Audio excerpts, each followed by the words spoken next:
നമസ്കാരം. 1991 Tata Motors Sierra name പ്ലേറ്റുള്ള ആദ്യത്തെ വാഹനം കൊണ്ടുവന്നു. ഒരു പ്യുവർ SUV കാറ്റഗറിയിലുള്ള ഒരു വാഹനം തന്നെയായിരുന്നു.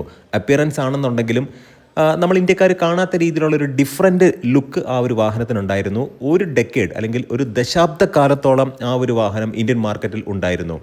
ഇപ്പോൾ ടാറ്റ മോട്ടോഴ്സ് ഒഫീഷ്യലി ആ ഒരു നെയിം പ്ലേറ്റ് തിരിച്ചു കൊണ്ടുവരികയാണ്. 2025 നവംബർ 25 ടാറ്റ മോട്ടോഴ്സ് അവരുടെ സിയറ എന്ന് പറയുന്ന വാഹനം ഇന്ത്യൻ മാർക്കറ്റിലേക്ക് കൊണ്ടുവരികയാണ്. പേരിൽ മാത്രമാണ് സിയറ എന്നുള്ള ആ ഒരു സിമിലാരിറ്റി ഉള്ളൂ. പഴയ വാഹനവുമായിട്ട് യാതൊരുവിധ സിമിലാരിറ്റിയും ഇല്ല.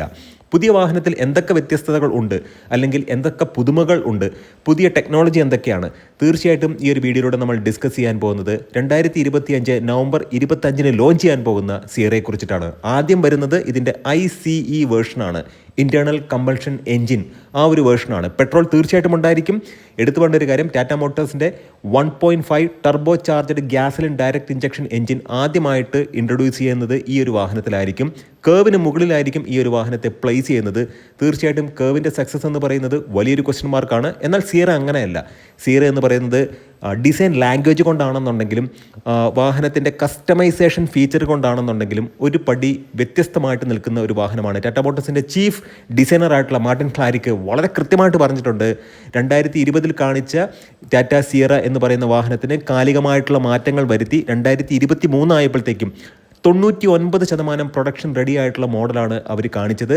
നമുക്കറിയാം ആ ഒരു മോഡൽ റാപ്പ് ഓവർ ഗ്ലാസ് എന്നുള്ള ആ ഒരു ഡിസൈനാണ് ഈ ഒരു വാഹനത്തിൽ കൂടുതലും നമുക്ക് കാണാൻ കഴിയുന്നത്.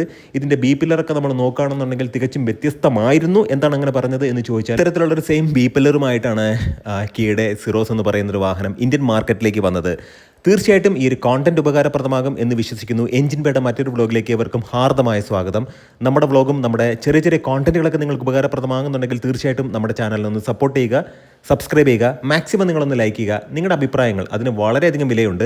തീർച്ചയായിട്ടും നിങ്ങളുടെ അഭിപ്രായങ്ങളൊന്ന് രേഖപ്പെടുത്തുക. ഈ ഒരു വാഹനം കോമ്പീറ്റ് ചെയ്യുന്നത് മിഡ് സൈസ് SUV കാറ്റഗറിയിലാണ്. അങ്ങനെ പറയുമ്പോൾ നമ്മുടെ മനസ്സിലേക്ക് ആദ്യം വരുന്നത് ക്രെറ്റ എന്ന് പറയുന്നൊരു വാഹനമാണ്. അതായത് 2025 സാമ്പത്തിക വർഷം നമ്മൾ മൊത്തത്തിൽ നോക്കുകയാണെന്നുണ്ടെങ്കിൽ ക്രെറ്റയുടെ സെയിൽ ആവറേജ് ഒരു 16,000-നടുത്ത് എല്ലാ മാസവും നിലനിൽക്കുന്നുണ്ട്. കഴിഞ്ഞ മാസം അപ്രോക്സിമേറ്റ്ലി 16,000 എന്നുള്ള രീതിക്ക് സെയിൽ വന്നെങ്കിലും അതിന് മുമ്പത്തെ മാസമൊക്കെ അതിന് മുകളിലായിരുന്നു.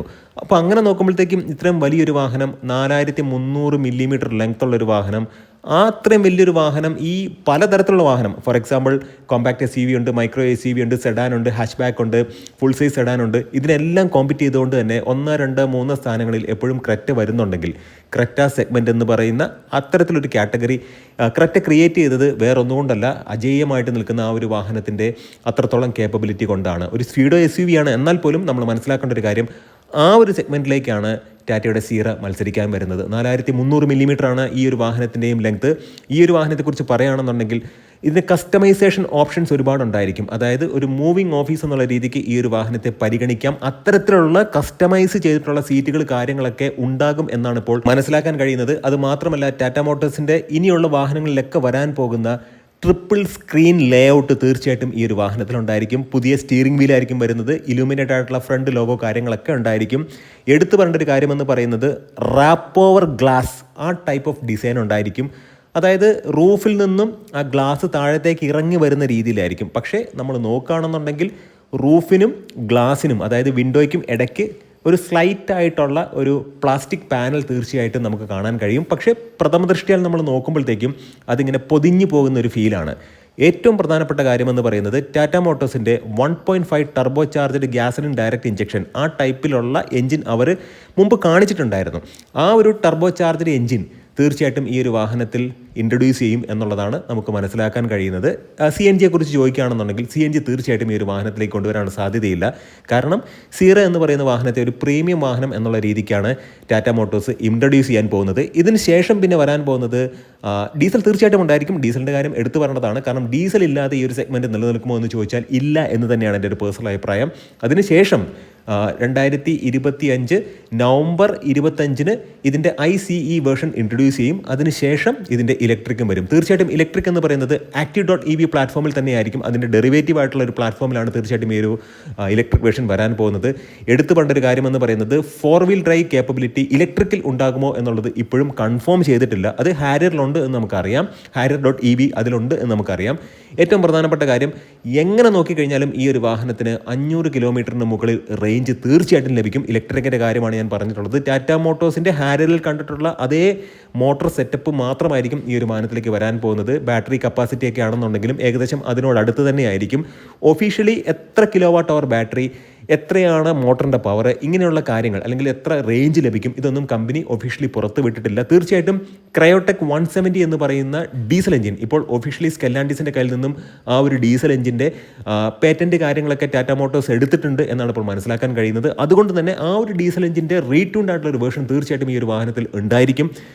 പെട്രോളിൻ്റെ കാര്യം നമ്മൾ പറയുകയാണെന്നുണ്ടെങ്കിൽ turbo charged gasoline direct injection, ആ ഒരു GDI എന്ന് പറയുന്ന എഞ്ചിൻ തീർച്ചയായിട്ടും ഈ ഒരു വാഹനത്തിലേക്ക് ഇൻട്രൊഡ്യൂസ് ചെയ്യും. ഒരുപാട് കാലമായിട്ട് നമ്മൾ പ്രതീക്ഷിക്കുന്നതാണ് ആ ഒരു വാഹനത്തെ, അല്ലെങ്കിൽ അത്തരത്തിലൊരു എഞ്ചിനുള്ളൊരു വാഹനത്തെ. ടാറ്റ മോട്ടോഴ്സിൻ്റെ പക്കൽ നിന്നും നമ്മൾ സേഫ്റ്റി സൈഡ് നോക്കുകയാണെന്നുണ്ടെങ്കിൽ നമ്മൾ ഒരു ക്വസ്റ്റ്യൻ ചോദിക്കേണ്ട കാര്യമല്ല. വളരെ മികച്ച സേഫ്റ്റി പ്രൊവൈഡ് ചെയ്യുന്ന ഒരു വാഹന നിർമ്മാതാക്കൾ തന്നെയാണ് ടാറ്റ മോട്ടോഴ്സ്. എടുത്തു വേണ്ട ഒരു കാര്യമെന്ന് പറയുന്നത് ഈ ഒരു വാഹനത്തിൻ്റെ പ്രൈസിംഗ് ആണ്. എങ്ങനെ നോക്കിക്കഴിഞ്ഞാലും ഇപ്പോൾ പുതിയ GST പ്രകാരമുള്ള GST ബെനിഫിറ്റ് ഒക്കെ ഉൾക്കൊള്ളിച്ചുകൊണ്ടായിരിക്കും ഈ ഒരു വാഹനത്തിൻ്റെ പ്രൈസിംഗ് വരുന്നത്. 10 ലക്ഷം രൂപയ്ക്കോ അല്ലെങ്കിൽ 10,99,000 രൂപയ്ക്ക് ഒരു വാഹനം ലോഞ്ച് ചെയ്യും എന്നൊന്നും നമ്മൾ പറയുന്നില്ല. തീർച്ചയായിട്ടും പ്രൈസിൻ്റെ കാര്യത്തിൽ ഒരിക്കലും അങ്ങനെ സ്പെക്കുലേറ്റ് ചെയ്യാൻ ഞാൻ ആഗ്രഹിക്കുന്നില്ല. എന്നിരുന്നാലും അഫോർഡബിൾ ആയിട്ടുള്ള ഒരു പ്രൈസിൽ തന്നെയായിരിക്കും ഈ ഒരു വാഹനത്തിൻ്റെ എൻട്രി ലെവൽ മോഡലുകൾ സ്റ്റാർട്ട് ചെയ്യുന്നത്. മാത്രമല്ല 360 ഡിഗ്രി ക്യാമറ, ADAS ലെവൽ 2 ഇത്തരത്തിലുള്ള കാര്യങ്ങളെല്ലാം ഈ ഒരു വാഹനത്തിലേക്ക് ഇൻകോർപ്പറേറ്റ് ചെയ്യും. എടുത്തുകൊണ്ടൊരു കാര്യമെന്ന് പറയുന്നത് 12.3 ഇഞ്ചിൻ്റെ ഇൻസ്ട്രുമെൻറ്റ് ക്ലസ്റ്റർ ആയിരിക്കും ഈ ഒരു വാഹനത്തിലേക്ക് വരുന്നത്. ഇൻഫോർടൈൻമെൻറ്റ് സിസ്റ്റം ഒക്കെ കംപ്ലീറ്റ് ആയിട്ട്